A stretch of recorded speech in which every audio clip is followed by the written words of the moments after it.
Okay, now hold on. Now that slowed me up. Give a second. Okay, there we go. Now, January, we are in the process of fleshing out our whole speaker schedule for 2023, and we'll announce that soon. We just want to start a little early with this one because it's unusual, and we want you to have plenty of time to plan. So in January, we are going to have the Walwend family. And they're not selling anything. They're just here to give information. And they have 2 kids. And allegedly, I haven't heard the full story, but hopefully I'll hear it in January. Their kid at the age of 10 years old bought his first piece of real estate, not using any of his parents' money. And I have no idea how that worked, but they so the kick is you're welcome to bring your kids, which we don't normally have kids at our main meeting, so bring the family. They will separate out. Eric Wolwin, the dad, will talk to the main room, and then the mom and kids will go and teach the kids how to get interested in real estate investing. So it's super cool because, imagine if we had all started as a young person, how far ahead we'd be today. At this time of year, we do a lot of holiday giveaways. You never know where they might pop up. You have to be watching everywhere. It might come in your email. It might just be on Facebook. It might just be on Instagram. It might just be on our website. So you got to look. These can be a gift or it can be a pop-up. We've done 2 so far.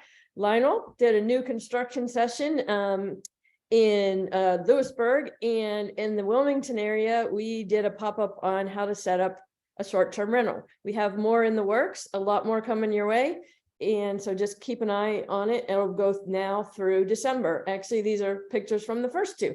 On the left there, you have your short-term rental setup, and on the right there, you have Lionel's new construction. Our Saturday seminars, I think, are at an end for the year. We announced those by the quarter, so we'll be announcing a new quarter of Saturday seminars probably in January. These things are great because number one, we do it with like 15 other RIA groups, and we all have to donate an expert. So you get a $1,500 all-day class for under $100. And the other great thing is you don't have to be there. They're on Zoom. So all you have to do is sign up, and within a week, you get the full recording that you can download for your video library. You get all the materials, any documents used. So if you're building your forms or video library, those things are awesome. Prep Wholesale is full. That is in full swing. So if you're interested in one of our prep classes, just be on the lookout for the next one, or let us know you're interested for the next one. Don't know if the next one will be a wholesale or a rehab. We'll see. We don't have any end date on these classes. They go until the class actually does a deal. So we don't really know when it'll end. We are always looking for volunteers. We are sometimes looking for board members. If you're interested in volunteering, or if you have any ideas that you'd like to share with us, send us an email. We would love to hear from you. And we love our volunteers. We always need them. We also, at this time of year, look for new subgroup leaders. I'm pretty sure now we have our marketing subgroup is changing to short-term rental. I'm pretty sure we got both of those now. I'm pretty sure we have both of our commercials. So, but we are still looking for a co-leader or experience. You get in touch with Leslie if you are interested in that. And you don't have to you don't have to be an experienced investor or know about the topics, but if you're interested in learning, it's a great chance because you get to sort of pick the speakers you want to learn from. All right, we have a podcast. You can find it anywhere you get your podcasts. They're also always looking for people to interview. We really want your photos, and to incentivize you, we're giving a prize. If you send us photos or videos to photos@ncria.com, now through the end of November, you'll be entered into a drawing for prizes, and we'll use your photos on social media and other places. We have a couple great discounts from some partners. These are the QR codes to scan to get there. Burr Loans has member NCRIA programming, and they have all kinds of different loans. Connected Investors is a great platform to find all your deals. You can search by all kinds of factors, such as out-of-state owners or pre-foreclosures. And as part of our deal, they waive the $1,500 upfront fee.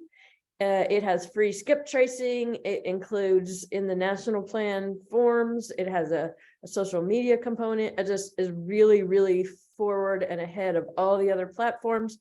But the most important part is that we partner as part of our deal, provide education. We have a once a month Zoom call, answer any of your questions and teach you how to use the software. So you'll never, ever want to just buy it, never learn to use it, never use it and cancel it, because that's what sometimes happens.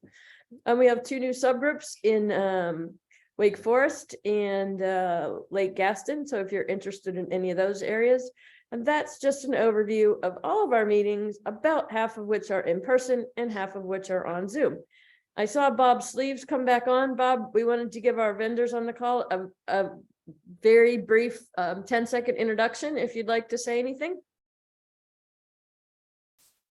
Sure, I appreciate that. Yeah, if any of y'all are looking for bird deals, like I do a bunch of wholesale deals in Fayetteville, North Carolina. So Fayetteville is probably one of the more stable buy and hold markets in all North Carolinas, and we're pushing out probably 3 or 4 deals a week. So yeah, feel free to get added to my cash buyer list. Just go to shortsleevesrealestate.com and we'll push you deals. Appreciate it. All right, we appreciate all of our vendors. And of course, if you need anything, please always go to NC RIA website and check the vendor page. We have all kinds of vendors for you, and it should be your first stop, no matter what you're looking for. That's all I got, Lionel. I speak real quickly for Ponce Moody funding. I know. Oh, yes, ma'am. I'm sorry. We did not know you were on here. Ponce Moody is another one of our vendors. Go right ahead. 10 seconds or less. Okay. We do fix and flip loans, rental property loans, portfolio loans, vacation rental loans, commercial loans, and one-time closed fixed to rent loans. And I'll put the information in the chat. I know it came up in the beginning with the slides, but I'll put it in the chat.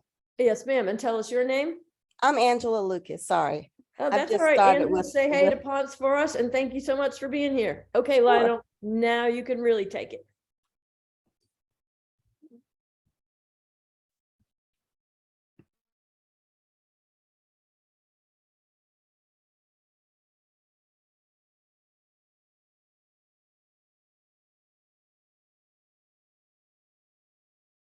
Is he muted, Kath? Lionel, you're muted. Yep. No, I just wanted to I know she was just listing the things that Ponce funds. I believe I wanted to ask her also, I believe I spoke with Ponce before. He does also new construction, correct? Yep. Yeah. He will do new construction. And this is one caveat I give also Ponce a plug to. So say if you want to build new construction and you've never built new construction before, one of the things that Ponce will do, which a lot of other lenders will not, is like Ponce will actually find, because if you heard me talk a lot about it on and all the time, is that if you haven't done a deal, find someone that's done a deal. Ponce will actually do that for you. Ponce has contacted me a couple times about helping someone build new construction and using my credentials. So that's one plug about Ponce too, is that he will actually help find experience for you if you don't have experience with JV deals. That's another great thing about his program. All right, so tonight, 44 folks, minus some of the board members, but a good amount of folks. We're supposed to have a little bit more, but based on what we normally register, this is actually a good number for what we have tonight. And then you heard Kathy mention earlier about the pop-ups. So folks, those pop-ups, they come up quick and fast. I mean, I'll contact Leslie and I'll say, Leslie, all right, Saturday, let's do a pop-up. And boom, and she'll put on the website. So I sort of even hate to do this to you guys, but I just looked and it's like 6 slots left for this weekend. So some of you may want to run and register now, but I know there's 6 left for this Saturday. And I think Leslie just posted that maybe today. Yeah, I did, Lionel. I put that on the website today, and yes, you are correct. There are already 9 out of the 15 spots taken. Exactly. So I closed on, well, let me see, my wife and I, we signed yesterday, so we closed on it. We dropped off a check this morning. So we're officially on it. So we will probably start demo tomorrow or Saturday morning. So I will tell you that if you are going to attend that pop-up on Saturday, bring some comfortable shoes. We always give a disclaimer because there will probably be a work site going on with demo. Mhm. But I'll keep you safe and keep you out of the demo areas. But the main thing is to show you what we plan on doing, and then we'll go from there. So that'll be 2 hours. So like I said, there's only a few seats left, and then I know there will probably be another pop-up popping up in December, maybe even 2. So when they say keep your eyes out, keep them out, because when that little I get a little hair, I just say, let's do it. And I know the folks there with new construction, I told them I would do another pop-up once we are near finished with roughing. And so we just started. So if you can figure it out, probably in a couple weeks, we'll have a new construction pop-up for the roughing inspection. So you can take a look at that. All right, so let's get started. So I gave you a little heads up on what's coming up for pop-up. So let's go ahead and get started. So tonight, acquisition deal analysis. I know some of you probably had this before, but the good thing is that it's always good to do them again because sometimes you miss some information. And my presentations, as you know, they're the same, but they're never the same because I tell different stories and things that I've been through and give experience, life experiences, things that I've done, good and bad, in this business. So here's my little quick intro slide. I'm not gonna spend a whole lot of time here. A lot of you've seen that. I just always tell people to know your why because your why will change. When I first started this business, I wanted to flip, 100 properties a year, and now I may build 20 properties and may only flip 2 or something like that and build for clients. So my why has changed just because my health has changed and my family has changed. And it's just, I don't want to work that damn hard, So your why will change over time. So just be, be cognizant to just know when to pivot. And you can see the rest of stuff from their national coach, speaker, general contractor's license. I've taught for Fortune Builders, for Tarek Al-Musa, a lot of different companies out there. And just eventually decided to just do my own thing, get away from corporate and the government, and just thought I turned that off. See, that's my plumber, and I've been trying to call him all day, so he's going to wait till tomorrow. Sorry. All right, so that's enough about me. And like I said, Karen will be monitoring the chat. So if you have questions, just post them in the chat as I'm going along, and I'll answer them. So you don't have to wait until the end because, like I said, once I get going, then I'll just keep on rolling. So if you do have questions, ask, post them in there. Or if you want to come off mute, just come off mute and let Karen know that you have a question, and then we'll go ahead and answer your question when you come off the mute. All right, so I know a lot of folks on here are new. Some have been doing it for a while, but no matter how long you've been doing this business, you're always going to talk to sellers, and you always probably should have some sort of form of accounting or paperwork or something to keep track of who you speak with, the information that you obtain from the sellers, all that good information. And the reason why is because just because a seller tells you no today does not mean it's no 6 months from now. So you want to be able to track this stuff, and you want to be able to keep it in a folder or on your computer or wherever it's at to keep track of these sellers when they call you, and then also the lead source. Because if you're spending money on marketing, I will tell you one thing: if you don't know where your marketing dollars are going and how much you're spending, then you are just wasting money. And so you'll still hear where it says lead source, right? So you want to know, hey, where that lead came from. When I was marketing heavy, and as a lot of you know now, I don't market at all. I get deals from wholesalers.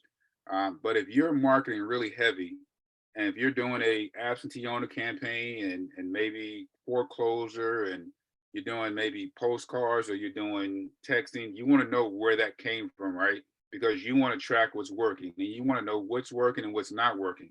And of course, what's working best for you, that's what you're probably going to concentrate your money on, right? So marketing is very expensive. We don't like to waste those marketing dollars. If you want to waste them, like I said, send them over to me, and I'll figure out how to use them one way or another. But always track using some type of seller lead sheet or Excel spreadsheet or something. And you can make this up very easily. And I always tell folks that I will make the presentation available. I try to do it now, like right after the meeting, because I always say that, and then 2-3 days later, I'm busy as I don't know what, and people are asking me for it, and I just keep getting busy, and I never send it. Right, so I try to do it right after the meeting. So you don't really have to take notes if you don't want to, but I will send this out after the meeting. All right, so use this to stay on track, collect property info, leads, assessments, and then also what I do too is, or what I used to do is label them cold, warm, or hot. Right, so you can figure that out whether it's cold, lead, hot, because that will let you know how much time you need to spend with the seller. Right. And speaking of cold, of course it's cold outside. I got a value today about my property, and I always keep saying, oh, we got a hot market, And when I went on a day, I could not believe they were saying the Raleigh market is freaking cold as ice, which in some areas there, but I still really don't really believe that. I know it's slowed down a lot, but it's not going to stop us from what we're doing. But that just gets me back to saying this is just always categorize and prioritize your leads. Like I said, those are the ones you know to follow back up. Even though the market may have slowed down a little, if you take too much time to call a seller back, trust me, someone else is calling that seller. They're just trying to get the best deal for them, whether it's going to be cash or whoever's going to give them the highest price. So, like I said, you may have a warm lead, and then you may wait 2 weeks later, and then you may find out a month later that I bought that deal because you procrastinated. All right. So just keep track of your leads and what's going on. All right, let's move here. All right, so I'm not going to read all the slides because I typically don't read all the slides, but just basic information. The key thing is knowing the person that you're speaking with, right? Because a lot of times the person that you're speaking with may not be the person that's actually selling the property. So the deal that I closed today had 15 heirs on that property. And so, of course, my wife and I just two of us had to sign. I'm sitting there looking at the paperwork, and the attorney, he's like, yeah, we had all these people that had to come in our office to sign that paperwork. So just realize, make sure you're speaking with the correct person, right? So even though they had 15 heirs, there was one person that actually did all the negotiations, everything for everyone, the sellers that was on there. And then they had this, I think they split like $188,000 or something like that. But just make sure that you're speaking with the correct person, because if you run into a situation like that, you have that many heirs on a property, and a lot of times there's a lot of infighting. I did a wholesale deal where there's 23 people on it, 23 heirs. So just make sure that you're speaking with the correct person who can make decisions on that property and negotiate with you on it. Because like I said, just because you're speaking with that person doesn't mean you're going to get that deal, because two other people may be speaking with someone else, right? And they're going to go with the highest number. That's typically what always happens, is they're going to go with the highest number. One of the things on here that's important now is that, as far as I put on here, the email and phone, always just try to make sure you get the best phone. Some people still have landlines, but not many, right? So cell phone is probably always going to be the best. And you need to specifically ask questions now, like, what's best? Is it phone, or do you want me to call you, or do you want me to text you? Do you want me to email you? You need to ask specific questions now, because like for me, I have people tell me all the time, hey, I tried to call you. I'm like, yeah, I saw your call, 5 times, but I couldn't get to it. And then I forget to call you back. So with me, I will tell you right now, the best way to reach me is via text, right? Or via email, because I see those before I actually will see my phone ring. And sometimes my ringer's down low. So always ask, like, hey, what's the best form of communication to deal with you? Because if you don't, you say, oh, I tried to call them, trying to call them, and they're not a phone person to talk on the phone. There's a text individual, then that's on you, right? You need to get that information as far as what's best for the seller and for you to be able to keep in contact with that seller. And then I see a rentals down here, so you definitely knows a rental. I had a horror story about a rental too. It took me almost 4 months to get them out, because a lot of times renters, they know the law better than the lawyers, and they know how long they can put you off and take you to court before they're finally evicted, right? So always ask that question to when you're dealing with a seller. and a seller tells you, hey, I don't want you to go by the house because I don't want you to disturb our tenants, or I don't want the tenants to know I'm selling the property, then just realize that you may run into some issues down the road. Okay. All right, repairs. So these are just questions that you want to ask, right?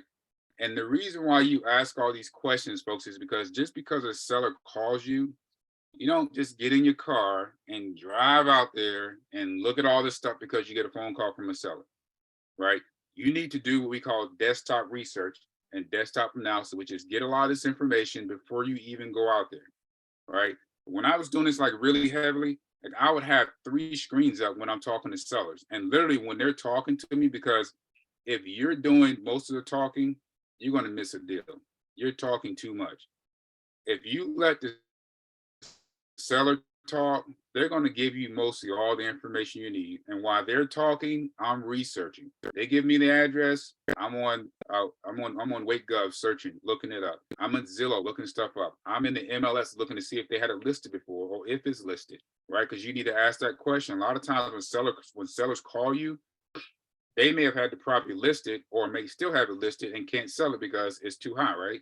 So right now, I was telling Karen and Kathy before we started that I'm getting all these emails from builders that are lowering prices on their townhomes and houses, right? So they're lowering prices right now. So sellers are probably a little bit overpriced too, and that they're going to lower. So if a seller calls you and if it was listed, then you know that it was overpriced. And guess who has the advantage? You do, not the seller, right? But make sure you just ask these questions. Now, sometimes they'll tell you the truth, sometimes they won't. But you always hear the term, sellers are liars and buyers are too, but ask the questions, ask the information, because you're not going to get all the information from a seller that's going to be truthful. They're trying to sell a property, right? If you got a house that you're looking at and it's 1965 and the seller tells you, hey, my roof doesn't leak. When's the last time you replaced it? Oh, I haven't. Okay. Just realize you're going to have to replace the roof, right? It may be leaking and they may not know it.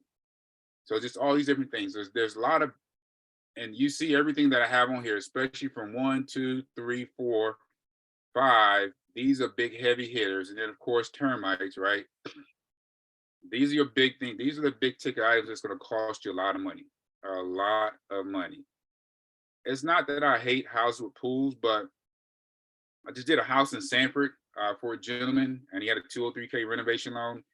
And I had 4 different installation guys go in the house, and every single one of them quit and said they would not insulate the subfloor of the house because there was probably 6 to 8 inches of water underneath the house, right? And I finally got someone to do it. He charged me a buttload of money because he didn't want to do it, but they had a pool. Pool was probably 5 feet away from the crawl space. You can figure the rest of it out, right? Where the water's coming from. So this is why I say, if you're going to have a pool, make sure it's like really far away from the house. But this is like I said, these are things that you as an investor, you need to put your hat on. And if there's a pool that's 5 feet from the crawl space and concrete cracks, pool liners, they crack, and guess where the water's going to go? The water's going to find its way to where you don't want it to go. All right. So just realize that you as an investor, you got to look at every little thing, everything. Because sellers are not going to tell you the truth. They need to sell a house. All right, so this is where you heard me mention earlier about motivation. Gauging the motivation of a seller on your lead sheet. Cold, warm, or hot. You need to categorize that. That's where you want to spend most of your time. So if warm or hot, something's hot, then yeah, you can do your desktop research and get all the information. But you need to get in your vehicle that day and go out there, right? If it's a warm lead, same thing. I would probably get in my vehicle and go out there the same day and meet the seller, because speed of implementation in this business is huge. Even though the market's slowing down, folks, people are still doing deals, right? Markets do this. They ebb and flow, up and down, up and down, up and down. Interest rates will go back down and people will start buying again like crazy. People are still moving to this market, folks. Just because things are slowed down, they're still moving to the market. We still have one of the hottest markets in the country for folks to live. Their apartment complexes going up everywhere. If you know anything about Lillington and Andrew, like in the backwoods, I was driving the other day and I just saw a brand new subdivision. And I'm like, what the hell is a subdivision doing here? There's absolutely nothing out there but woods, right? So builders are still building, people are still moving to this area. Categorize your leads, right? Because they are going to come in handy, right? Just categorize all your leads. They're expensive. All right, mortgage info. This is something that sellers typically will not want to divulge to you, but there are ways around that, right? Once again, let them talk. If you have MLS access, you know this MLS access is a way that you can pretty much find out what a seller owes on a property, right? But you don't have to come out and ask them directly, hey, tell me how much you owe on your mortgage, right? Because then you're going to turn them off. But just is ways that you can frame and say, hey, look, if I was to buy your house today, what is that we have to pay off? How much do we have to pay off on your house, right? That's a different way to frame it without saying, hey, tell me how much you own your property. Is how much do we have to pay off, right? You do want us to pay off your house, correct? Yes, I do. Okay, well, we need to know how much we need to pay off on your property. That's a proper way to frame it, right? You do it that way, a seller probably be more advantageous to give you the amount that they owe rather than not, right?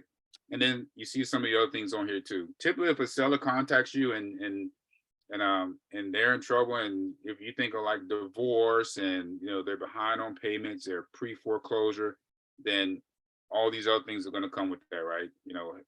Liens, maybe, they're behind on taxes. There's so many different things and so many situations you're going to run into. When you're marketing, you're going to have to figure out which structure is going to work best for you. Are you going to go after tax liens? Are you going to go after foreclosures, pre-foreclosures? Are you going to go after out-of-state owners? And just when I say out-of-state owners, it doesn't mean that they have to live like outside of North Carolina, because you can have someone that owns a property in Raleigh that live in Charlotte. We still call them a out of the area or out-of-state owner, right? Because they live somewhere else.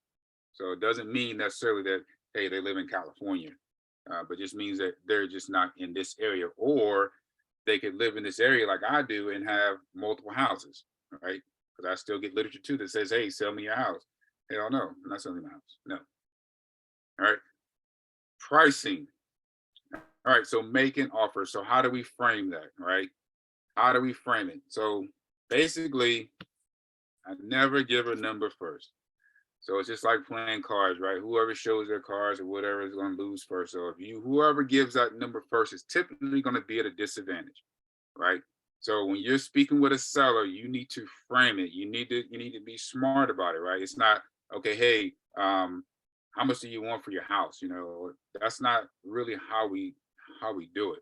Like I said, a lot of times if you're just letting the seller talk, they're going to tell you in the beginning what they want for their house, or hey, this is how much I need for my house.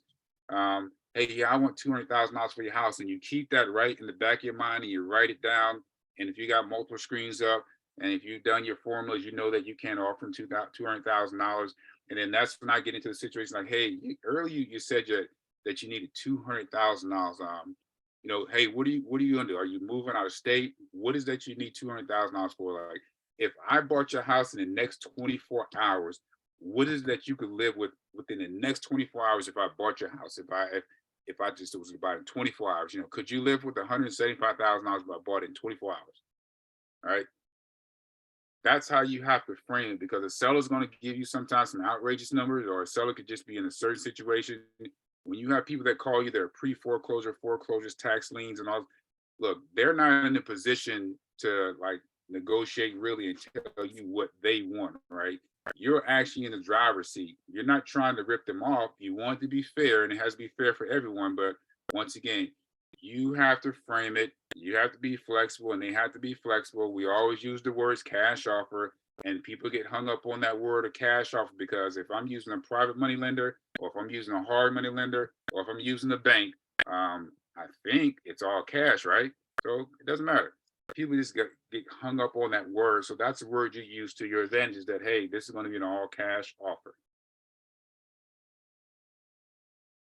All right, 24 hours. You just heard me mention that, right? So 24, 48 hours, that's typically time we want to get back with them. I will tell you now, in this market, I wouldn't even wait 24 hours, to be honest. It's like, hey, I'm going to get some information for them. I'm going to do my research, and I'm going to give them a call back in a few hours. If it works out, if it's something that I want to go look at it, I'm going to set up an appointment. I'm going to try to set up an appointment that same day. I want to get out there. I want to take a look at that house. I want to confirm what the seller has told me. Always, when you're potentially giving a seller an offer, always let them know that that offer is tentative, right? It's tentative on you doing your inspection. Because when you go out there do your inspection, and remember, we asked them about the roof, we asked them about, the water heater, all these things. And if things aren't the way that they said they were, guess what we're going to do? Price goes down this way, right? We need to get some money off of that. So just make sure that it's contingent, right? It's tentative. It's just because I give you an offer doesn't mean that, hey, that's the offer. I got to come out and do my inspection first. And I'm going to verify what you told me. And if what you told me is correct, then we can move forward. All right, so any questions up until this point before I move forward? And if you need to come off mute, you can come off of mute, or you can post in the chat, and then Karen will respond. So I'll give you a few minutes. Yeah, so far, Lionel, no questions. Just an FYI, guys, the pop-up is now full. Alrighty, That's how quick it goes. alrighty, that's that. But I will give you a heads up. Just think about December. I probably shouldn't do this. Leslie, don't get mad at me. But just think about maybe that second week in December, folks. So that's all I'm gonna let you know. Just keep a look on the website. And the reason why I just can't give the exact date, because as we know, things happen, right? But I will let you know that it's probably going to be that second week in December. We limit those pop-ups to 15 or 20 people, just because the more folks that I have in there, is just I can't answer questions from 100 people. And plus, if you haven't been paying attention, the flu is like up here right now. COVID is up here. I just got over COVID like probably 2 months ago. I was in the ER, and the lady said they had 70 people in the ER that day, right? I was watching WRL today, and I felt bad for this lady. She had the flu and she had COVID. She has them simultaneously, and I was just like, oh my goodness. So that's why I try to limit it right now, because I don't want like a bunch of people in there at one time, and it's hard to not maintain control, but answer a bunch of questions. And I like to just give people the freedom just to roam around, then come back and ask questions. So we limit it to 15 to 20 people for a pop-up. So like I said, keep a lookout. It'll probably be that second week in December, and then there'll probably be another one the third week of December. One's going to be a rehab, one's going to be a new construction, right? So just keep a lookout on the website. So Lionel, we do have one question.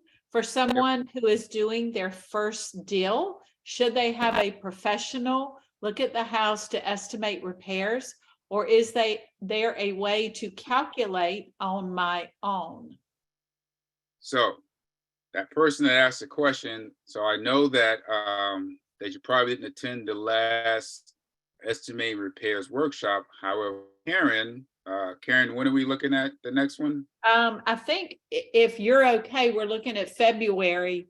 We're going to do it in Charlotte, but we are going to get a block of rooms. So if you want to come from Raleigh, Wilmington, wherever, you can come to that, and we'll get a block of rooms and make it easy for you guys. So Gotcha, just yeah. stay tuned. Stay tuned for that. Like Karen said, that would likely be in Charlotte. Good way to travel for the weekend. But to answer your question, what I would do is I would seek someone out with experience and ask them, is it possible they can come out and take a look at it for you?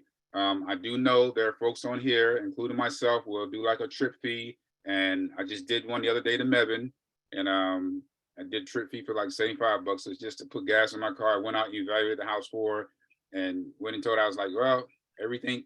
So this one, they actually had already did a lot of work beforehand without a permit and all. And I walked in the house and I was like, well, you're up SHIT creek, right? Because you went in and you did all this work and you didn't do it correctly, and then you didn't estimate correctly, and now you got to go back, and now you got to go do this. You got to pull a permit through Orange County. So yes, if you have not done an estimating repairs class, seek someone out. I will tell you that if you're trying to find a general contractor that's busy, they probably will not go out and do it just because they are so busy. I typically do it, and other folks do it just because it's, you're here in the RIA, and like I said, I just do a very minimal trip fee just to go out, take a look for an hour, and let you know do this, do that. But depends on where it's at too, because I'm not gonna drive like 2-3 hours to go and to evaluate a property. And like I said, but if you network within the RIA, like I said, there are folks that are more than willing to go out and to estimate and help you out with repairs. I will tell you, once you've been doing this for a long time, you'll be able to estimate repairs in like no more than 10 or 15 minutes. It's just that quick, right? Because you'll know like, hey, I'm gonna do this. You just know, right? But definitely whoever asked that question, people look out for February. We're gonna have one in Charlotte and we'll go through it. It's gonna be a 2-day workshop and we'll go through it and we'll go through everything with you and teach you all about it. All right, so you heard me mention earlier, do not just get in your car and drive out and go to a property just because the seller, calls. It's your first phone call, your first possible deal. You're so excited. You're gonna go out there and find out that, oh, they want market value for it, and the house is in the worst shape ever, and they want all this money. And guess what? You can't do. You can't pay for the house because you will be so far upside down the red that it's unbelievable, right? So don't just get out and just drive out there in your car, right? Because gas is expensive. That's where we take desktop analysis, right? So all the information that we just covered here, and like I said, you will get the slides. The information that you gather from the seller, like, hey, plumbing issues, roofing, HVAC, flooring, all these different things, that's where you're going to take that information and then you're going to start to come up with your desktop analysis, right? So the valuation of the property, you're going to look at the property card. If you haven't gone to WakeGov to search like the property card of those properties, and you need to do that. Most counties have it where you can go and they have a property card.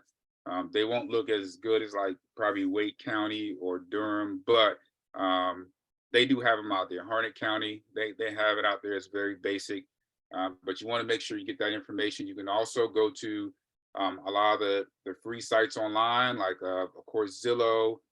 You can go and get some of the information, but once again, you're going to have to go like multiple free sites to get like answers to like 5 or 6 different questions, right? And then typically when we're in person, I ask people how many have access to the MLS. And if you have access to MLS, that's great. If you do not have access to MLS, that's where you have to use like Trulia and RealQuest and FlipComp and all these other sites to be able to get some of the information that you need, right? But always try to, if you can, get access to the MLS. If you have a realtor or broker or someone that ask them if you can become like their unlicensed assistant. Costs you like $45 every 3 months through the Real Estate Association to have access to the MLS, but you have to be sponsored by someone, right? So always ask that question, because like if you are a Vegas person and you play cards, and we always know that ace or that joker is a trump card, and that's what the MLS is, right? To be able to get those good comparables and the information that you need out of it. Like I said, it's not that you can't get on the free sites. It's just so much easier than MLS. I can just pull it up, get the information I need that quickly, and then I just keep it moving. All right. On the right side, these are some of the other things that you're going to take into account, right, when doing your desktop analysis. Right. Driveway, garage, open permits. You want to ask sellers, do they have any open permits on the house, right? Because if they're open permits, these things you're going to have to take care of, things that are unpermitted. You may go to that property card over here, right, and look, and the property card says, hey, that's a 3-bedroom, and then you're talking to the seller, and the seller tells you right here that's 4 bedrooms. So automatically you should know that that's unpermitted. And then when they tell you that, and then you say, well, did you get that permitted? Oh, no, my husband just finished it. Well, guess what? You're going to have to finish it the correct way. You're going to have to deduct that, because the county's going to make you open that wall up, because they need to verify plumbing, they need to verify electrical. So those things you're going to have to account for. The seller's going to think, hey, I got a 4-bedroom, I can do this. No, that's not the case. We do not pay for their mistakes and their errors, right? That's going to cost you. So you need to make sure you deduct from it. Other things that folks look for, of course, the neighborhood, school district, we know that's huge. Public transportation area, not as much as far as public transportation.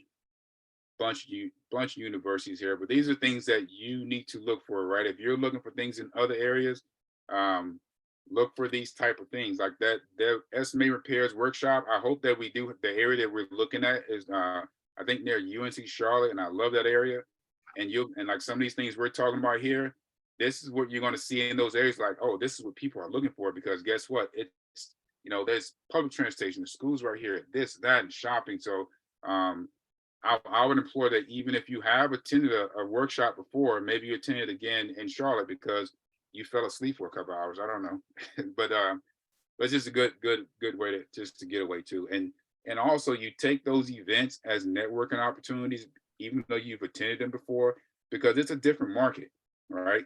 As you know, we have chapters all throughout the state now. So even if you've attended here in Raleigh, you may want to attend Charlotte, because you're going to have folks in Charlotte you're going to meet and you're going to network. Because I will tell you, I've done deals all over the state. I've done deals in other states. I don't anymore, but you're going to meet people from all over the place, and you're going to do deals and JV with other folks elsewhere. So don't just stay in Raleigh, right? Network out to other areas. So these are some of the other sites too. These are county sites. They're free sites that you can use also to use for your desktop analysis. And like I said, you don't have to write these down. I'm going to give them to you with the slides. But wherever you're looking to invest, type in iMaps, something like this, iMaps or GIS, which is just GIS, and real estate search or whatever for that county, and just see what pops up, and you'll be able to get some sites just like this where you'll be able to research. And if you can't find anything, pick up the phone, call the county register of deeds, say, hey, how can I find information on properties in this county? Now they may tell you, you just going to come down here, and then I feel for you. But if you do have to go down to a register of deeds or a county office, the one thing that you're going to have an edge up on other folks. I had this young lady, her name's Kelly Perkins, when she first started me about 6 years ago. And Kelly, her thing was like foreclosures and pre-foreclosures. And she says, Lionel, she's like, look, what do I need to do? I said, one thing you can do is you can just buy lists. I said, or you can just go down. I said, what do you want to operate? She said, Durham. I said, well, go down to Durham County. I told her it was on the second floor. I said, go down to Durham County on the second floor, go down into the office, speak to one of the ladies, tell me you want to go through, you want to start researching. Do you know Kelly was so good at that the lady started calling her whenever a new pre-foreclosure came into the office. They would call her directly, and she would get in her car and go right down there, and she would get the deal, right? So if you get to know folks, right, then that works to your advantage too, to be able to go down to some of these offices and get that information firsthand. Because once it hits the street, everyone else can see it, right? But if you get to see it first, then you get first dibs, right? We all know whoever's first is going to get the deal. Right, so just be aware of that. Virtually, we know now Google, and with Google and what else, Apple, and we can look at all this stuff now, or virtually, and that's good. And I'll show you a deal here later that a year later I'm still working on. The owner just called me the other day and was like, "Hey, Lionel, what's going on?" And so some of you seen this deal, but I'll show it to you in a minute. But it was a deal that I viewed virtually, and I almost lost out on it just because of that, right? Because I'm looking at it like, oh, I don't want this crap. There's no way I can do anything with this. It's not worth that much money. But you will need to go out and confirm once the numbers are where you're at, where you want them, then you'll want to go out to these different areas, and you'll want to do a drive-by or drive-through and just take a look at your comps and see what's going on. Because just because Google is showing you one thing does not mean it's correct, folks. And I'm going to show you in a minute. It does not mean it is correct at all. All right.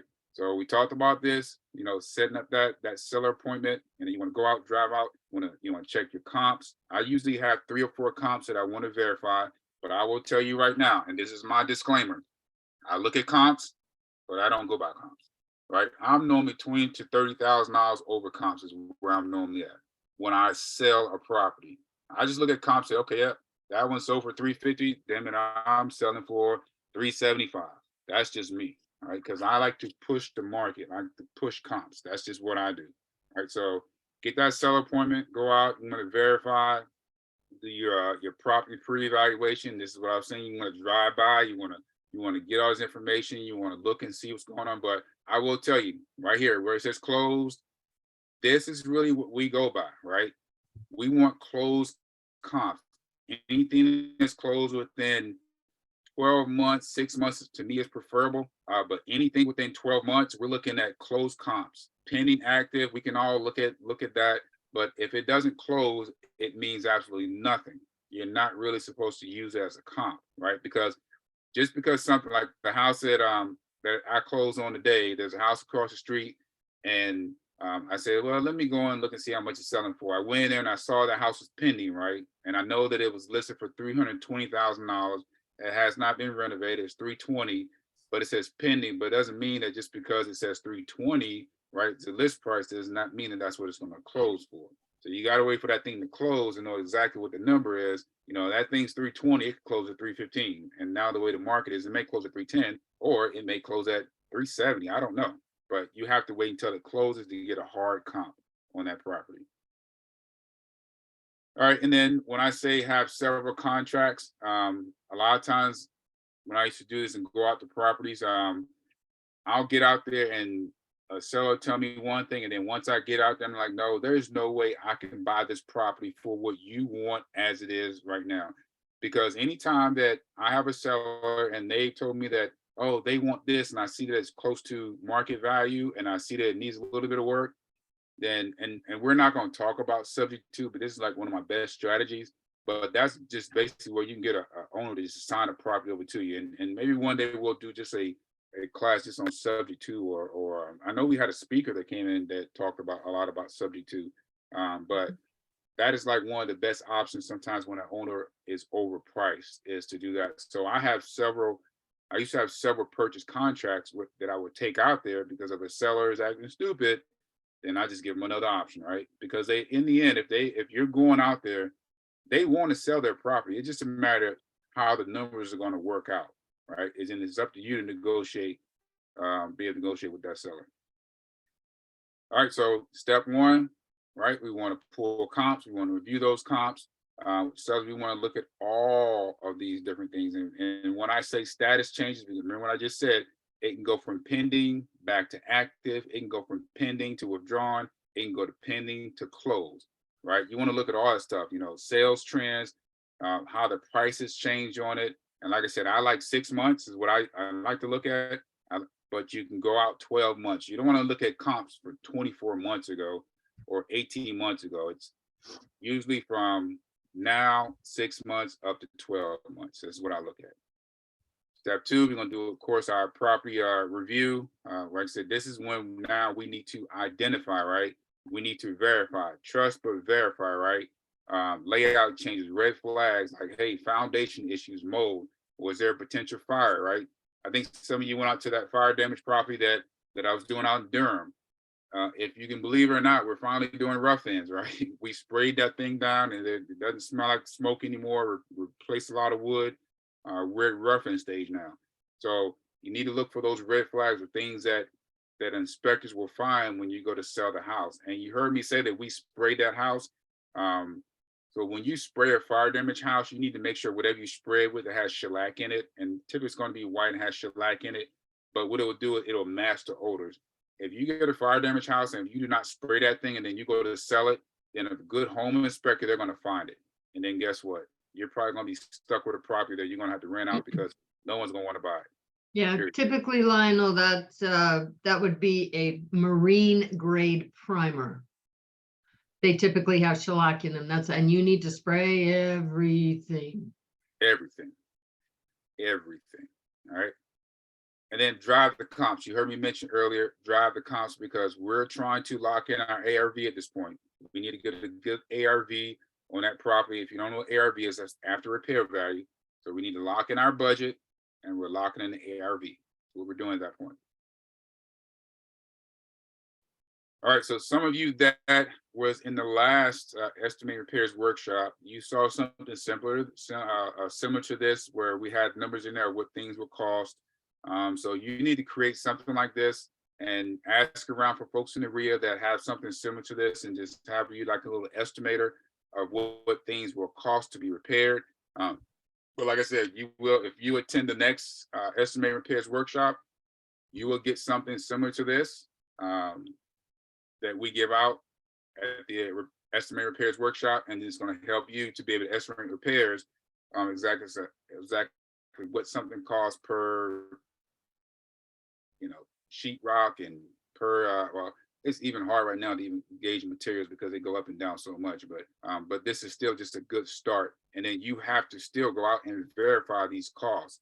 Just because there's something on this repair estimate that tells you that HVAC should cost this much, you still need to get 2 or 3 estimates from different HVAC guys, 2 or 3 from electricians. Leslie and I, we were talking earlier about electrician. I said, I don't like paying for anything over 5 figures. And I gave her my number. She's like, well, that's probably a good number. And I got 4 estimates. They're all between like $11,000 and $14,000 for a brand new house. So it's just, they're pretty good estimates, just that I'm just cheap. I don't like to pay anything over 5 figures for electrical because I never have, but it's the way the market is right now. So I don't have a choice.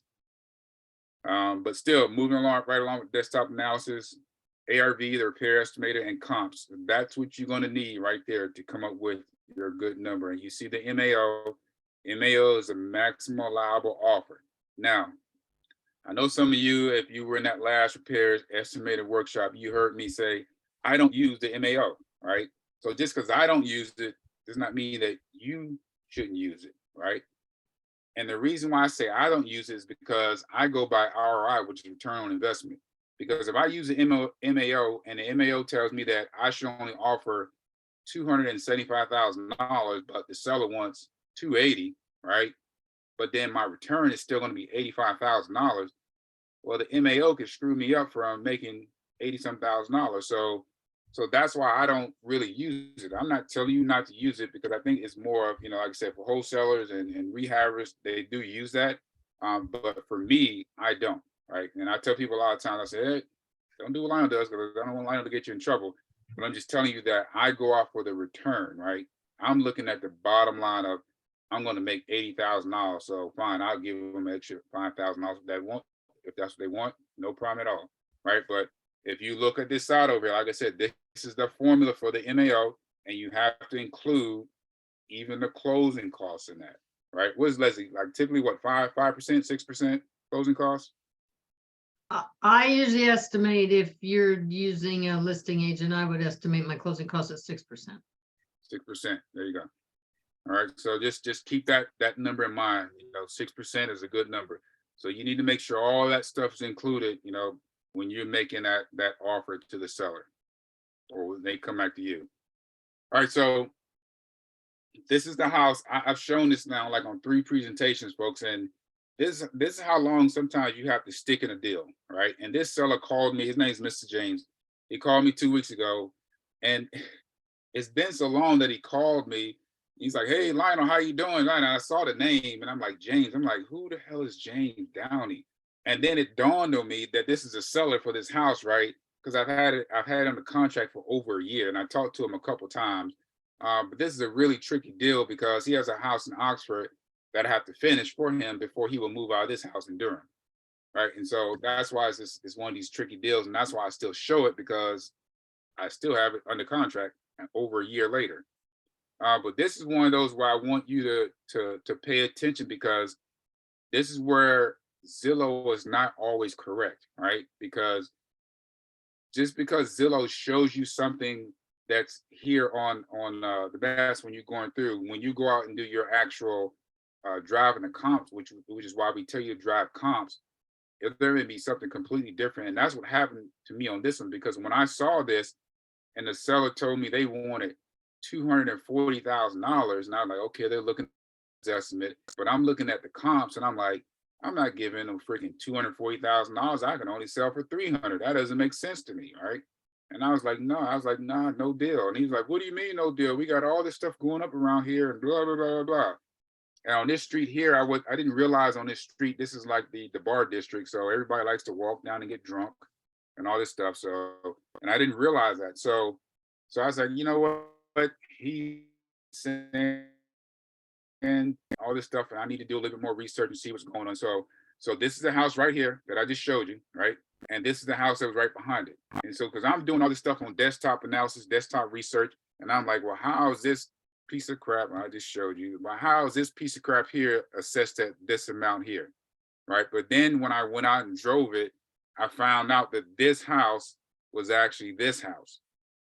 And this is old. This house now is like 1.5 million is what it's worth, right? And so this is what I found when I went out there. And then I said, oh, I'll give you $240,000 all day long. I'll give you 250, to be honest, because I'm just going to tear it down. I'm going to build something up almost similar to this, to where it's going to probably sell. But now the market has shifted a little bit. And, so now we got to be a little bit more careful. We can still offer him what he wants, but we still got to be a little bit more careful now of what we build and how much we put into that build, right? Because the market has shifted a little bit. But the good thing, like I said, is that this is in the Bar District in downtown Durham. So it's going to sell. It's just a matter of how much they want to pay for a mortgage, since interest rates are elevated and the feds keep doing all this crazy BS with the numbers, right? So, and it affects us in the end. So exit strategies. Now, some of these properties you're going to have to, and I've had to do it a couple of times, where I had one exit strategy of this going in, right, of doing a rehab and then selling it, but then I had to end up doing this. I had to hold it. And some of those, I was glad I did hold it, because then I was able to sell it a little bit down the road for a little bit more money. So just realize when you go into a deal, especially if you have a lender, which probably most of us will have lenders on these properties, you need to have an exit strategy on these deals.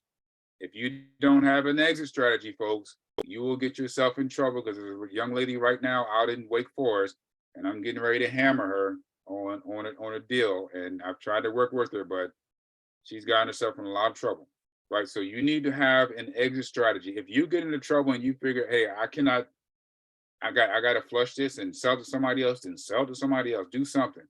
But don't leave your lenders on the hook to where they're going to have to take a property back from you. Now, I will tell you, because I haven't had 99.9% success, because I did have a property where I had to do a deed in lieu of foreclosure and sign it back over to the lender, right? So I haven't had 100% wins on every single deal, but that was still an exit strategy, because I knew that, hey, I can just do a deed in lieu of foreclosure, I can just sign it back over to him, and guess what? It doesn't affect my credit, doesn't do anything. It just goes back to the lender, and whatever money I had into it, I lose, which we lost over 50K on that deal, but we were able to make it back up. And I was crying the blues. My wife said, just forget about it. And I could not believe she said that. She was like, don't worry about it. It's just your first one that you ever lost money on, right? But we don't go into deals to lose money. But what I tell you is that have an exit strategy on these deals when you go into them, because things happen and you want to make sure you have an exit strategy. I think next month, the Christmas party, right now, I believe I'm the #1 person for the worst deal of the year. You are. Yeah, I am. So I I'm think still you the are front still runner. winning. You're still Yep, number one. I'm still the front runner for the worst deal of the year. And so we'll Yep. talk about that at the Christmas party. But hopefully next year, that worst deal of the year may end up turning out to be the best deal of next year. So we'll see. But the good thing about that is that, guess what? My lender did not get screwed, right? My lender still made money, whether I made money or not. I had an exit strategy, and I made sure my lenders were paid back in whole, and that's the key. You always hear Leslie say, she said it last time, she said, I don't care if you got to sell your damn I would fee, sell my own freaking house before I'd let a lender pay your suffer. lenders back, right? No, do Pay not. them back. And that's why I had the worst deal of the year. So Final one question. What is your exit strategy? New construction? I'm looking at a similar property this weekend in the same area. okay. Same area. I don't know what they mean by that. So Must be that is it the same area that Lionel's house was in? Yeah, that one you just had up there. I don't know if it's on the same street, but it's a corner lot. It's actually, it's a duplex, but it's right in that downtown Durham area. It's a really similar looking house. I'm just wondering, in my head, I'm thinking, what's your play? Is it a $1.5 million house, or is it maybe a duplex, or is it like maybe a $400,000, $500,000 house? Kind of what's your strategy Yeah. in terms of where the market is? Yeah, so even though the market has shifted, I'm still going to sell that property. And it's not going to be a 1.5, it may be a 900,000, it may be a 700,000. But remember, I'm only picking it up for 240. And that 240 includes actually the wholesaler's $30,000 wholesale fee. So even if I was to put 300,000 into it, I'm still going to come out ahead. And the only reason I said I'm going to sell this one is because it's in the bar district, and I know in the bar district, it's gonna sell. Because folks want to be in that area, they want to be able to walk their animals, and like I said, go party and then walk back home. So for in that area, I know it's going to sell. It's just a matter of what it sells for. I know I'm not going to get that 1.5, but at this point, if we make 200,000 off of it, hey, I don't pick up checks, folks. Let me let you know that right now. I don't pick up any checks. My better half picks up checks. So if it says 200,000 in front of it, I'm okay and I'm good. But that's What my is exit it? strategy. I'm Just still real gonna- quick, I'm sorry, real quick, what is a reliable number that you are using for just square foot ground up construction right now? 150. 150, okay. Yep. That's my solid number right now, 150. I was, and I Reg- talked to him. Regardless of price point? Well, it depends. So then that depends on finishes. That's what I was going to say. It depends on finishes. Yeah. So the other day I talked to a lady and she had like $1 million taste. And I said, well, you're probably going to be up around 200, right? Because then it's based on finishes. But right now, anywhere from like 150 to 160, 165 is what I'm building at right now. So the house that's in Lewisburg that I'm building for that gentleman, I'm actually building at 155 a square foot because he told me, he said, I just want the outside to look good. The inside, he wants it to look good, but it's what he mean by the inside is I don't need to have all the bells and whistles on the inside. I said, okay, fine. So since he didn't want to go that route on the inside, because it's a home that he's only going to spend a certain amount of time in a year and then other family members. And so that's why we didn't go all crazy on the inside house, or why we're not going to. So that's why I was able to keep him around that 155 range. But it's So- going to depend on finishes. Lionel, would that be different because you are a contractor and you build your own? For David, would he add some to that? Because he is not well, David, are you a contractor? Hopefully I will be soon. I'm Okay, taking all JJ right. Johnson's class, so Yeah. we'll Great, see. great.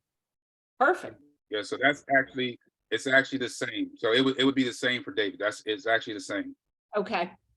Yeah. So like if some of you know like Anthony Rivera, like he's building right now at 155 a square foot for folks too. So it's come down a whole lot. He wasn't at 200, but he's come down a lot. All right. Is that Winford? You have a question? The daughter of Donald Trump, the only Say it one more time. I think he was unmuted. Oh, okay, got you. All right. All right, so that's exit strategy, folks. So just like I said, make sure you have a good exit strategy on your properties. Always go into it with a good exit strategy in mind. All right, negotiations. We all know that, hey, build rapport, right? When you build rapport, you're likely going to get a good deal with that seller, right? There may be a bunch of other people talking to them, but if you can build rapport, I built rapport with folks just because I'm a veteran, they were a veteran, and I just let them talk all about war, whatever, or wherever they were at, which I could care less. But I got the deal, right? So just let them talk sometimes and just build that rapport. Competition. There's 50 people on here right now. I don't look at anybody on here as competition. I look at it as like, you know what? We can do JV deals together one day, or we can do whatever. So we're not competition. We're going to work together. That's how I look at it, right?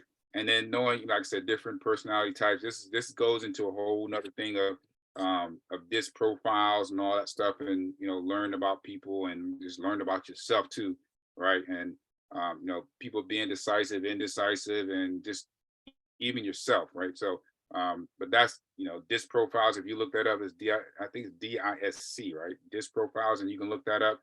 And this also comes into play when you're hiring people too. But just trying to, you won't really know offhand the personality type, but if you're talking to someone, then you'll be able to gain, who you're dealing with, real quickly. All right, negotiations. So this is, once again, don't let this scare you. You're going to get this, and we're not going to really cover this in detail. It's just something you can go over later on tonight. But just want you to just take a look at it, and you once again just to tell like who you're dealing with, the type of person that you're dealing with, whether analytical or driver, expressive or amiable or whatever. You just take a look at this, and you'll be able to find yourself in any of these 4 little categories. You'll be able to find yourself, and then in finding yourself, you'll be able to know what type of seller you're dealing with too by letting them talk. This is why it's important for you to just, if you're one like to do this, then you got to just let them talk sometimes, because you'll be able to find out the type of person that you're dealing with. right? Okay, Like Lionel, I just want to give everybody a heads up that I do believe somewhere in the first quarter of 2023, we are probably going to be holding a Saturday seminar, probably online Zoom seminar with Tim Burrell. Perfect. Oh, I know Tim. Tim Burrell is an expert at negotiations with sellers, an absolute expert. So keep an eye on the calendar for that. It'll be a Saturday full day, probably a 10 to 2 or something like that. So it's going to be really good. But Tim's kind of been out of the loop from COVID and stuff, but he's let us know that he would be willing to come back on a Zoom and do his negotiations. And I tell you what, it's just stuff you would never even think of, but it just makes so much sense. So keep an eye out for that. Yep. Thank you. Hey, thank you. Appreciate it, Leslie. Hey, folks, those Saturday classes like that, and especially that one she's talking about, you need to take advantage of it. Because I would tell you right now, Leslie and I, we know of a gentleman, and he's like he went through a program with us, and he's a really, really, really butthole. But I'm here to tell you right now, he closes deals. All right. So he closes deals. I can just tell you that much. But like you said, take advantage of those classes, because you'll learn a whole lot about yourself, and you'll learn a whole lot about how to deal with other people, right? And you can read this up here and all this stuff, but I'm not going to go through this. I don't want to take up too much time, because I know I just looked at time and we're getting close here. Just taking a look once again, that person, clear cut visual, just looking at people, right? You won't be able to really see this, on the phone, but this is typically here what you're going to fall under, right? Auditory and things like that. And then of course, when you sit down and you meet with sellers, right? That person I was just telling you about, and Leslie, no, this is exactly what he is right here. Oh my goodness. But anyways, you'll get this in Tim's class. I'm almost certain he's going to talk about that. All right. So once again, when you meet with that seller and connect with the seller, right? So this is where you have to pay attention. You have to look at everything, right? All those things they told you that were wrong with the property, or things that they didn't tell you that you see about the property, right? When they didn't tell you that the floor was all spongy and like an ocean and all that stuff. So those things you have to pay attention to, because those things they did not tell you, guess what you need to do? Now you need to renegotiate, right? Because that means you have a soft floor and there's something going on with the joists or something underneath the house. So now you as a seller have to be able to negotiate that. My magic number, I would tell you right now, my magic number is always 5,000, 5,000 up. That's just what I used to always do. That's gonna be 5,000. Oh, it's gonna be 10,000. That's just increments always went up. I'm not saying that that's what you should do, but that's just what I would do. I would just always go up with that number. All right, we're not gonna just cover this. You can look at this later on tonight, because there's a lot of information here to unpack. But just specifically right here, this one I want to cover. Know your offer, right? That MAO, the maximum level offer. Know your walkaway. Spelled that incorrectly, but know your walkaway point. And like I said, I don't really use it. I use the ROI, return on investment. So if my numbers are there, or if your numbers are there, right, then hey, your numbers starting out maybe, $20,000. And I would tell you, if your number's $20,000, don't do that deal, because one wall open up and find a bunch of stuff can cost you $10,000, and next thing you know, you're in the red, right? So just know that you want to have a good cushion in there. But like I said, you go through this and take a look at it tonight, and get some more information there. Top seller objections. I know Tim's probably going to cover some of this too, but sellers sometimes will give you all kind of excuses or whatever. The number one that I used to always get is, hey, I need to go speak with my wife. I'll get back with you. Let me go get her. Well, she's doing something. Well, I tell you what, I'll call you back in like 10 minutes, right? So I would, every time they say something, I would have something to come back at them with, right? To see if they were really serious about selling the house. And you can go online too, and you can type in this right here, top seller objections, and learn how to, and there are courses out there to teach you how to deal with seller objections, but you will encounter them, right? You will definitely encounter them from sellers. All right, questions? Right now, we don't have any in there. Okay, I have a couple of questions. Okay. sure. So you mentioned earlier about going to, like the county, the example you gave a young lady, you went to Durham County and talked to them about the pre-foreclosures. What exactly should you ask for? Like if you were trying to do that, what exactly would you ask for? Just like a pre-foreclosure listing, or what would Yep, you ask? so that's exactly what you're gonna do. What they'll do is they won't have a list. They're gonna direct you to the files of where they're located, right? They'll Okay. direct you to the files where they're located, and then the next question you need to ask is, hey, do you have like a few minutes where you can show me what I'm looking for, right? Okay, That's their job, folks. It's all public knowledge, so it's not like it's anything secretive. But you just have to ask questions like, hey, well, you know what, hey, this is my first time. Can you really show me what I should be looking for here? And then they'll take the time to show you. Trust me, believe it or not, folks want to show you what they know. Mhm. So, and they will tell you everything there is, and then they'll go through the process and show you, and they'll show you where it's at, what they do when they come in, when they post them. But the main question is, hey, when do you post them? Do you post them every day, or you post them a certain day of the week? Right. So you Okay. need to make sure you ask that question. Is that the county clerk's office, or what Yeah. office is that? It's normally county clerks, register of deeds. Some of them have specific offices for that, but it's normally county clerk to register of deeds. Okay, and then my next question is, somebody mentioned it in a chat earlier, but I think it got answered by somebody maybe in direct message. How to calculate like a true ARV? Is it just a matter of looking at the sold comps, or how do you, Yep, what's the so- best way to calculate a true ARV? Yeah, so it's And the the estimate. ARV, you're looking at the comps, and then 0.70 is what we're using, the 0.7 and minus rehab costs, any closing costs, and that gives you an actual number of what you should offer. And it's in the slides. You'll get the slides, and you can look at the slides again. Okay. But that's how you're going to calculate it. Okay, so that's the MAO, that's not the ARV. Right. The Okay. MA, the maximum level off. The ARV you're going to get by looking at comps. Okay. Thank you. And usually 3 or 4 of those comps, and then you can average them out. Okay. Thanks. Lionel, you do have a question. Do you pay a contractor to provide an itemized estimate? If so, how much do you pay for that? Yeah, so you can pay a contractor for it, but I will let you know right now, it's going to be very hard to get a contractor to come out and give you an itemized breakdown. That's why we try to teach you guys that at the estimated repairs workshop here, because a lot of contractors, they just don't have time for it to do it. And for a contractor to give you a really good one, they're going to have to be out there for a few hours to do it, and that can be very expensive. I've known people to pay up to $5,000 just for a contract to do that, which I think is a ripoff. But normally $100, $150 an hour or something like that to pay them is very suitable. But like I said, finding one to come out right now will be extremely hard, because even though the market slowed down a little bit, they're still busy. They're still very busy. Just like myself, I'm all over the place. So I got 2019, my vehicle's 2019. I think I got almost 100,000 miles on it, and I'm all over the place. When is the next class for estimating repairs? Mindy, that is going to be first quarter in 2023.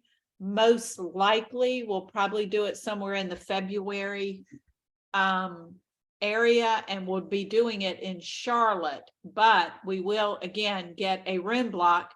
Just because it's in Charlotte doesn't mean all of you from Raleigh, Wilmington, Fayetteville, wherever can't come. You're all welcome. So we'll get a good room block. We have a question. If a house looks like it has been sitting abandoned for a very long time, like it has been condemned, should I still try to contact the owner? Oh, Yeah. So you can definitely try to contact the owner, but what I would do is I would actually go probably knock on the neighbors out. Not the neighbors. I would go talk to the neighbors. A lot of times, folks that are in that neighborhood know more about the house than you would believe. So I typically will go and talk to the neighbors and find out, because neighbors will probably, you can go and try to skip search that information, but the neighbors typically will have the information that you need. So I would probably go talk to the neighbors about that house, and they're probably gonna know relatives and all that. But if you got a house like that, yeah, you can give me the address if you want. No, I'm just joking. But no, definitely go and talk to the neighbors. If you can find the owner, then fine, but always talk to the neighbors also on those properties. Do you get an inspection as well, or do you perform your own? Yeah, so, well, how I will answer that question, that you all should get inspections on them. I typically don't, because I'm a general contractor, and normally the homes that I do now, they're mostly all new construction, but if I do have a flip, it probably 95% of the time, I'm gonna gut them. So, and when I gut them, I'm gonna find out every little issue that I need to fix anyways.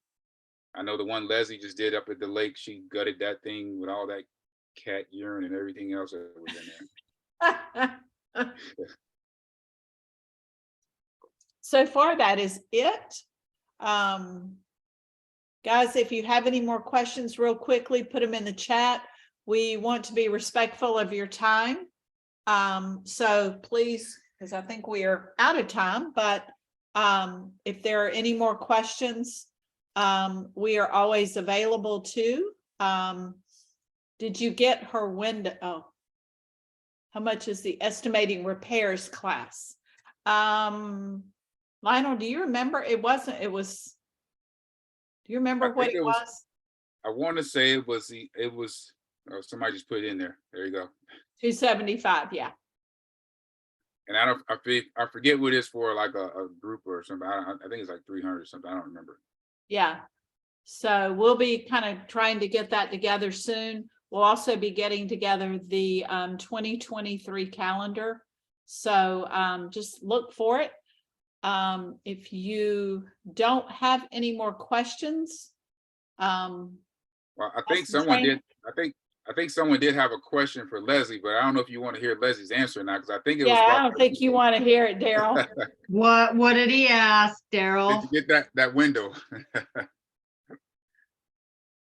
Yeah, oh, it wasn't Call pretty. her, It was Daryl. not pretty yesterday. Call But I Leslie. found a temporary solution. See, if you can find a temporary solution, I was actually able to pass my inspection today without the window, because we put a temporary kind of window in there. And then as soon as they find mine one, we're gonna switch them out. But it's And still then- not the perfect solution, because I still can't trim out that window and I still can't do the siding, so I'm still not happy. And Mindy, the answer to your question is referrals, referrals, referrals. Yes. That's how you're going to find the good contractors. Don't just referrals. That's just Yep, the ask best way I can around. give you. Sometimes if it's a really, really good contractor, sometimes people don't be offended, but sometimes people don't want to share that with you, because it's, you know, if they end up being busy with your project and can't do mine, then I'm cranky. I will tell you this, Mindy, the pop-up that we had, so, and this is sometimes why the pop-ups are good, and you got to pay attention. The pop-up we had, a new construction, I literally pulled out my phone and I gave them pretty much all my contacts for contractors and subcontractors. And one of them I didn't want to give to them at all. And I said, I'm going to give this to you guys because you're here. But that's why, like, going to these small events are crucial, because we give out gems. And I gave them a whole list of contractors that call, subcontractors, and also, so attend those events, attend the small networking events, attend the estimating repair, same thing. We just give out a lot more information than what you guys pay for. And I the remember pop-up- you used to do that years ago. You used to give out your whole flip and Rolodex. It Yeah. was like, oh my God. It was like, I had a list like this long of contractors from this one here. I think somebody said, Jamila, yeah. So I'm get that together, because I just been so busy, and say I gave this list out the other day, and so let me see, Jamala. So Jamala, this is what I'm going to charge you with. So here's my email. So I'm going to put it Hey, back no, on you. Jamala. So I'm going to put it back on you. All right. So email me. I'll get that together. No, it's no big deal. Trust me, I got thin skin. I got thick skin. But email me. I'll get that together, and then I'll send it out to the whole group. But just even because I'm just so busy and I forget. And I'm telling you, it's just I'm like all over the place. But Jamala, there you go. That's your homework. I'll give it back to you. But yeah, I don't mind sharing at all, folks. Just like I said, it's just if I get busy, I forget. And after that workshop, I got busy and I forgot. And even Crystal, I think Crystal emailed me a couple times and I saw the email and then I got busy with something else. And I haven't done my taxes yet, so I've been trying to do my taxes because I'm gonna get fined for that. And I got so much crazy crap going on. But yeah, Jamala, thanks for reminding me. I will get you that if you email it to me. Everybody's saying thank you. Looking forward to Saturday. Guys, thank you so much. Have a good night and we will see you soon.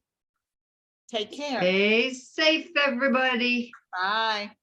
Thank you. And welcome Right, to good the night. new members. We had quite a few new on tonight. Mhm. Good.